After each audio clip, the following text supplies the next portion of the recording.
नमस्कार दोस्तों, आपका बहुत बहुत स्वागत है इस चैनल पर और पुस्तक समीक्षा कार्यक्रम में। दोस्तों, मैं फिर से बच्चा होना चाहता हूँ, मैं बच्चा होना चाहता हूँ, मैं बच्चा होना चाहता हूँ। जी हाँ दोस्तों, आज जो मैं किताब आपके लिए लाई हूँ, आपके साथ साझा करूँगी, आप देख सकते हैं, मैं बच्चा होना चाहता हूँ और इसके रचयिता हैं रोशन जसवाल विक्षिप्त। जी हाँ, आप देख सकते हैं। तो मित्रों, आज मैं इस पुस्तक के बारे में आपके साथ बात करूंगी। ये काव्य है मैं बच्चा होना चाहता हूँ, रोशन जायसवाल विक्षिप्त, और यह पुस्तक आई है बोधि प्रकाशन से, पेपरबैक में 2021 में, और मूल्य मात्र 120 रुपए, पृष्ठ 100। तो रोशन जसवाल जी के बारे में थोड़ा सा बता देती हूँ। तन्हाई में जो अक्सर रोया करते हैं, तन्हाई में जो अक्सर रोया करते हैं, वही बार बार मुखड़ा अपना धोया करते हैं। जी हाँ, मेरी ये 2 पंक्तियां इनको समर्पित। MA हिंदी इतिहास, MA डिप्लोमा पत्रकारिता और जनसंचार, गांधीयन अध्ययन, सृजनात्मक लेखन और कंप्यूटर एप्लीकेशन, और ये हिमाचल प्रदेश शिक्षा विभाग में कार्यरत हैं। इनका एक काव्य पहले प्रकाशित हो चुका है और ये जो काव्य है इसमें संकलित कविताएं हैं और कुछ नई कविताएं, और इसके अलावा ये समाचार वाचक और आकाशवाणी शिमला और दूरदर्शन शिमला में ये समाचार वाचक रह चुके हैं, अभी भी करते हैं। इन्होंने लघु कथाएं लिखी हैं, क्षणिकाएं लिखी हैं जो प्रकाशनाधीन है, ये ब्लॉग भी लिखते हैं। और मैं बता देती हूँ दोस्तों कि यह पुस्तक इन्होंने समर्पित की है अपनी पत्नी मीरा को। मानसी, नयनसी और सूरज, शायद ये इनके बच्चे हैं, उन्हें समर्पित की है ये। और अपनी बात में ये कहते हैं, मैं आप पढ़ देती हूँ इन्होंने क्या कहा है। ये कहते हैं, मैं ये स्वीकारता हूँ कि मेरी गजलें रदीफ, काफिया, मुरद्दफ, बहर, मिसराए उल्ला, मिसराए सानी, हुस्ने मतला और रुक्न आदि के निर्धारित मापदंड को पूरा नहीं करती, इसलिए आप इन्हें गजलों की अपेक्षा नज़्में या मुक्तक मान सकते हैं। दोस्तों, मेरा यह विचार है, मैंने पढ़ा है इन्हें, ये सच कह रहे हैं, ये सही बात कह रहे हैं कि इन्हें आप गजलें ना कहें तो बेहतर है, क्योंकि ये बहर में नहीं है। लेकिन मैं इनसे गुजारिश करती हूं कि ये किसी गुरु को दिखाएं, क्योंकि इनकी जो ये जो नज़में हैं ये गजलों में बदली जा सकती हैं, क्योंकि अगर ये इन्हें ठीक करते हैं, इन्हें उसमें बहर में रखते हैं, तो बहुत सुंदर गजलें हैं, ये गाई जा सकती हैं। तो मैं इनसे गुजारिश करती हूं कि वे सीखें, गजलों का जो मीटर है उसे सीख कर इसे दुरुस्त करें। फिलहाल ये नज़में हैं, मुक्तक भी नहीं कह सकते, क्योंकि मुक्तक जो हैं वे भी छंदबद्ध होते हैं, तो ये छंद मुक्त नज़में हैं। अब मैं बात करती हूँ इनके नाम के बारे में। इन्होंने जो उपनाम लगाया है विक्षिप्त, रोशन नाम अपने आप में सुंदर है, लेकिन इन्होंने विक्षिप्त साथ में उपनाम लगाया है। मुझे यह नाम बहुत ज्यादा अच्छा नहीं लगा, इसकी बजाय ये दीवाना रख सकते थे, तो दीवाना नाम ज्यादा अच्छा रहता, विक्षिप्त नाम, क्योंकि ऐसा लगता है विक्षिप्त कहीं ना कहीं हम एक जो विकलांग है उनके लिए इस्तेमाल कर सकते, या विशेष अंगों वाले हैं उनके लिए विक्षिप्त नाम हम लोग प्रयोग करते हैं। लेकिन जो लोग लेखक हैं उनमें वो एक अलग तरह के होते हैं, तो वे दीवाने होते हैं, पगले होते हैं, लेकिन विक्षिप्त नहीं। इन्होंने कहा भी है कि अपने संकोची स्वभाव के कारण मैं बात बहुत कम करता था। गप गोष्ठी में मेरे संक्षिप्त बात करने पर किसी ने कहा यह संक्षिप्त नहीं विक्षिप्त है, तब ये उपनाम अपना लिया। लेकिन मुझे लगता है कि नहीं, अगर अभी भी चाहे ठीक है, इनकी इच्छा है विक्षिप्त नाम से छपते रहें। चलिए अब मैं इस पुस्तक के बारे में बता देती हूँ। इसमें 1983 से अब तक की चुनी हुई 79 यानी 79 रचनाएं हैं और कुछ अधूरी रचनाएं संकलित है, ये इन्होंने स्वयं स्वीकार किया है।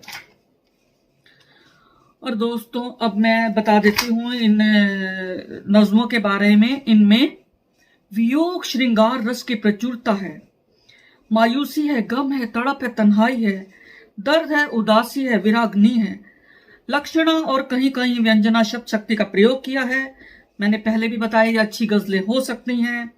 इनमें कुछ गीत हैं, उनमें गैता है, लेकिन इन्हें उस्ताद शायर से यदि चमकाया जाए तो ये बहर में हो जाएंगी। इनमें वजन है, प्रभावशाली हैं, दिल पर असर छोड़ जाती हैं, कहीं कहीं प्रूफ की गलतियां अखरती हैं। मैं बताती हूं, पृष्ठ 17 पर देखिए,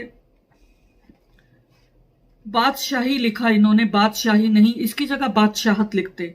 और इसमें लिखा है एक पंक्ति में, हम क्या किसी से कम जाबाज है के ऊपर बिंदी नहीं लगाई, यहाँ है होना चाहिए। एक और है, गलतियां मैं थोड़ा सा पहले बता दूं, उसके बाद मैं बात करती हूँ। अच्छी इनकी नज्में हैं। आंसुओं में बड़े ऊ की मात्रा लगाई है, छोटे ऊ की मात्रा होनी चाहिए, ये भी मुझे काफी अखरा। और एक जगह इन्होंने पृष्ठ 84 पर लिखा है, पसंद नहीं तुम्हें मेरी आजाद ख्याली, मैं फिर से संजीदा होना चाहता हूं। यहां संजीदा की जगह अगर नादान लिखें तो ज्यादा अच्छा रहेगा, क्योंकि यह नज्म मैं फिर से बच्चा होना चाहता हूं, तो बच्चे कभी संजीदा नहीं होते।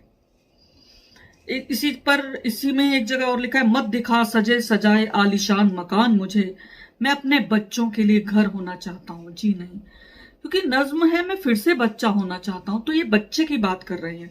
तो यहां अगर कर देते मैं फिर से रेत के घर बनाना चाहता हूं, या मैं फिर से रेत का घर होना चाहता हूं, तो ये बहुत अच्छी नज्म बनती। तो दोस्तों अब मैं पढ़ती हूं, और मैं थोड़ा सा और बता देती हूं कि भाषा में रेखता यानी उर्दू और हिंदी शब्दों का बहुत खूबसूरत मेल है। इसमें उर्दू शब्दों का बहुत अच्छा प्रयोग किया है इन्होंने। और अब मैं पढ़ती हूं, इनकी पहली नज्म है, हर आदमी का यहाँ अलग अंदाज है, होठों पर मिठास और खुश्क आवाज है, करता वफा की बातें खाता है कसमें, फिर भी आदमी यहाँ बड़ा दगाबाज है। फितरत तो देखिए जनाब है गजब की, खेल का जोकर भी और कलाबाज है। मैं क्या कहूं आप खुद समझते हैं, बादशाही नहीं फिर भी सरताज है। यहां करना चाहिए था, मैं क्या कहूं आप खुद समझते हैं, बादशाहत नहीं फिर भी सरताज है। विक्षिप्त की है चांद सितारों की बातें, हम क्या किसी से कम जांबाज हैं। यहां पर आ रहा है, इसे ठीक कर सकते हैं ये। और एक गीत की मैं चंद पंक्तियां पढ़ना चाहूंगी कि जो जो रात बढ़े और प्रणय मिलन की बात चले, मैं तुम में कहीं खो जाऊंगा, तुम मुझ में समा जाना, मधुर छवि से आ जाना, जब सांझ ढले और दीप जले तुम, तब मुक्त चाप से आ जाना, मैं अपलक तुम्हें निखारूंगा, मैं अपलक तुम्हें निहारूंगा, तुम गीत मेरा बन जाना। बहुत सुंदर मुझे गीत लगा ये। और अब मैं शीर्षक नज्म पढ़ती हूं, मैं फिर से बच्चा होना चाहता हूं, मैं फिर से सच्चा होना चाहता हूं, वह मौका परस्त लोगों की फितरत, मैं फिर से झंझटों से दूर होना चाहता हूं। बहुत सुंदर।